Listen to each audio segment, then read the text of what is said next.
Hey everybody, Josh Sigurdson, World Alternative Media here, and of course we're joined by author and economic analyst Chairwoman, John Sneisen. And many of us have heard in the past couple weeks that Janet Yellen, the chairman of the Federal Reserve, claimed that I don't believe we will see another crisis in our lifetime, which it's suffice to say delusional. But the story doesn't end there, folks, because actually Janet Yellen was put in the hospital a few days ago for a urinary tract infection. Now, people might say, okay, now you're getting too personal. But let's look at the actual problems that a urinary tract infection brings to someone's brain. It can actually make them completely delusional. John, can you go into this? Well, yeah, they make them completely delusional. Actually, my mother-in-law, sorry to mention her name, but I'm not going to mention her name, but she had it, and she actually got very delusional. She started talking and saying weird things and so on, and that's one of the big symptoms that women get from older women from urinary tract infections, which are quite common among older women. But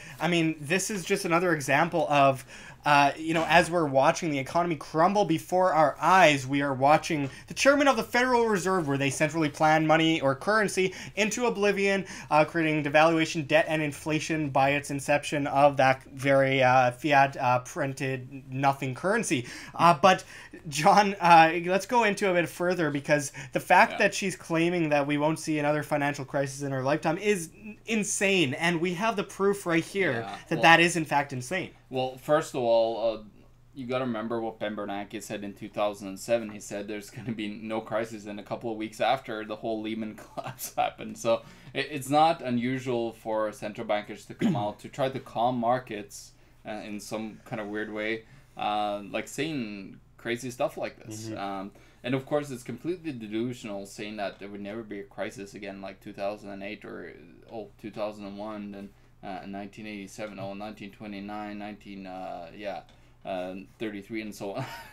No, nothing will happen. There will never be a stock market crash. Oh, we got everything under control. We're just going to prop up prices. Well, that's what's happening. Yeah, they're completely manipulating the system, but they're on the verge of complete collapse because they can't do it anymore.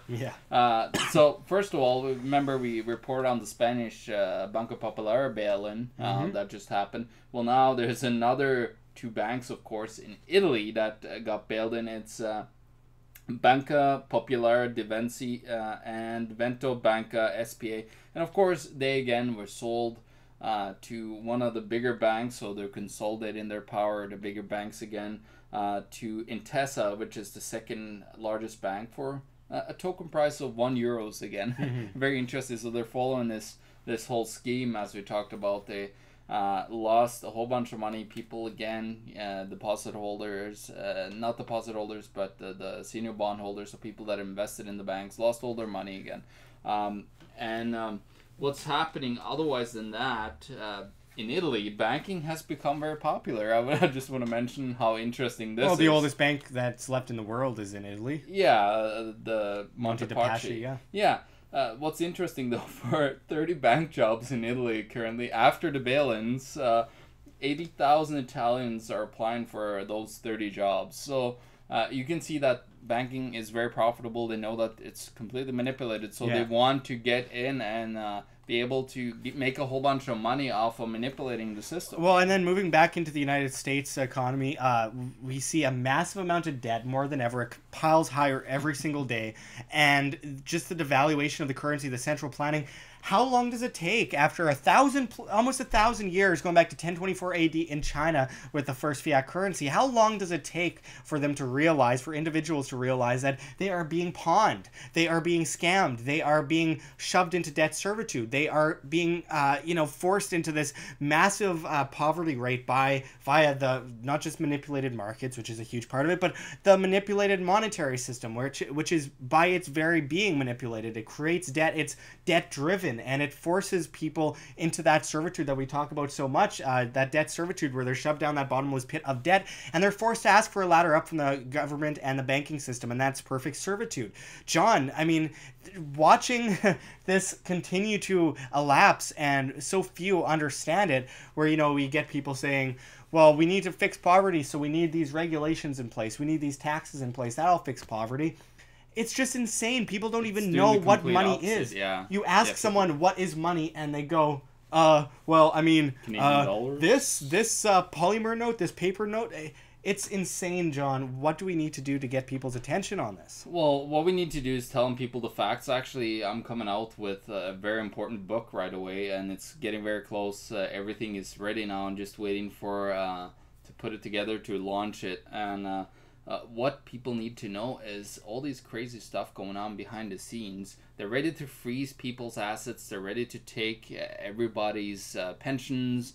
And bank accounts and so on, and just completely freeze it and then move to a cashless society. That's their goal from all these crises. Like Rahm Emanuel said, don't make a serious crisis goes to waste. Well, and they're very ready for it. Yeah, and with this cashless society, I mean, this is where they are centrally planning us digitally, and they want to incorporate it into a global currency, the special drawing rights at the IMF, and they're very open about this, and we'll continue to report on that very shortly. But I mean, the fact of the matter is, they push you into a cashless society, and if your money's in the bank, it's not yours, it's the bank's. And if your money's always going through the banks through digital transactions, it's never yours, it's always the bank's. You are enslaved to the banks. This is the perfect endgame goal of the global establishment and the global bankers. And I really think that it's about time we start understanding what money is, then understanding what value is, and then understanding how central planning actually shoves us into the debt that everyone has to deal with. Everyone has to deal with paying the bills. Everyone has to deal with trying to take care of their family or even themselves if they don't have a family. And the fact of the matter is, this affects everyone. And people are all caught up with what the Kardashians are doing, all caught up with what's new on Netflix. They know all about that, and it doesn't involve them. But what really does involve them, they know nothing about for the most part. And this is just a prime example of how far we've gone, where that which impacts us the most, we know the least about. Well, the thing is, what's happened is the debt-based system kind of topped in 1997, and that's why you see rapid crises after that. And what would happen is that the more debt they print, the less money circulates into the economy. And to show that, I want to show people what's called the velocity of M2, which is debt and so on as well, and how fast it changes hands into the economy. Now it's actually currently at a historical low of 1.429, which before the crisis happened, it was 2.2, and of course it's actually lower than in the 30s when they had the Great Depression. So what it's showing is either people are just hoarding their money at home because they don't know what to do with it, they're scared, they're scared crapless, or they just don't have the money at all. Which is probably two combined, although them of course. Now you have, for example, the Swiss National Bank buying $80 billion worth of U.S. stocks. So you're seeing, they didn't do the QE, buying stocks directly in with the Federal Reserve, but what they've done is they use proxy central banks like the Swiss National Bank to buy $80 billion worth of stocks. So that tells you the fake stock market is just being propped up again by debt. We're in a massive debt bubble, and of course with the current interest rate, which is right now at 1% in the United States. And it's way too low, because if you look at the historical drops they use to try to manipulate the economy, when a crash happens, it's usually 5 to 6% that they have to drop the interest rate in order to try to get some manipulative, boom back again into the economy. Well, the problem is we're at 1%, and I think, if I'm not mistaken me wrong, I think Janet Yellen back a while, she said that she wanted to at least get to 3%, which is not even close to the 5% that they use to manipulate the economy. I don't think she even going to get half the way there before something collapses here, because it's so leveraged. The system is so completely destroyed and manipulated to the nines. And nothing that you see today, like stock prices, commodity prices, there's nothing out there anymore that is of real intrinsic fundamental valuations. Everything is completely off the charts. And when you look at the gold and silver price, for example, Look at it. It's under $15 US. It's under $16 US currently for silver, and gold is about to go under $1,200. What that should show you, like, people have said that, oh, well, just buy Bitcoin and so on. You need to hold that gold and silver. It's so important to keep it. What you need to understand, though, it's not an investment. Never, ever invest in gold and silver. Just buy it and then stack it.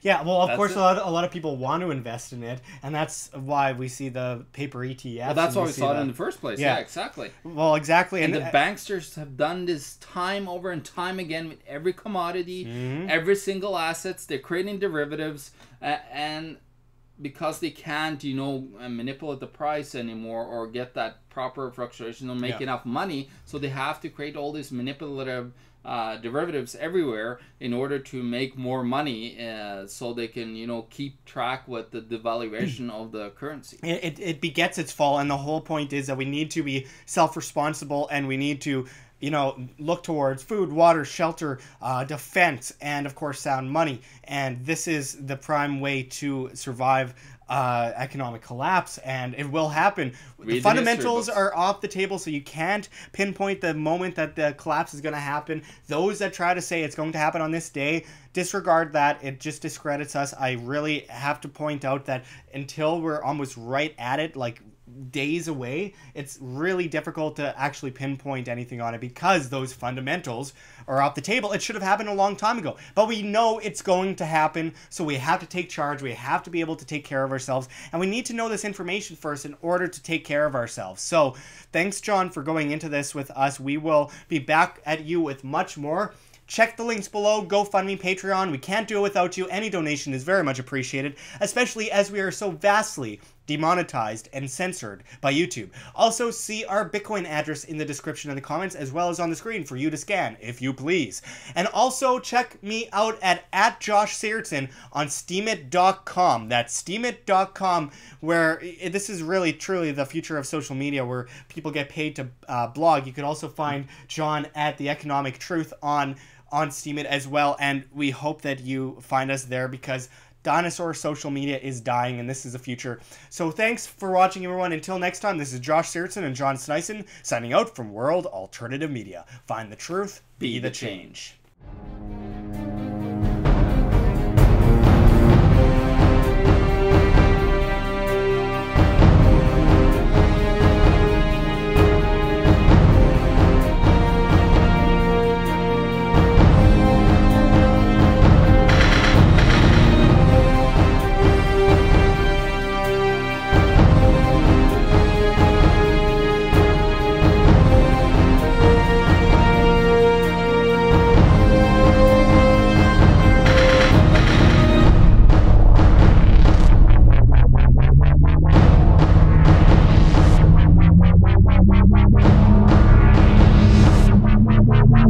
Wow.